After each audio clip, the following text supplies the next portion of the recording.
குற்றமில்லாத ஒரு தேவ பிள்ளை இருப்பார்களேயானால் அவர்கள் மீது எப்படிப்பட்ட நபர் குற்றத்தை சுமத்தினாலும் அவங்கள கர்த்தர் தூங்க விட மாட்டாரு, சாப்பிட விட மாட்டாரு.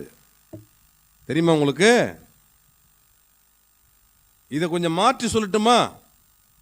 ஒரு குற்றமில்லாத ஒரு தேவ பிள்ளைக்கு விரோதமாக யார் பேசினாலும் செயல்பட்டாலும் அவர்களை கர்த்தர் சாப்பிடவும் விட மாட்டார், தூங்கவும் விட மாட்டார். இதை கொஞ்சம் மாற்றி சொல்லுகிறேன்.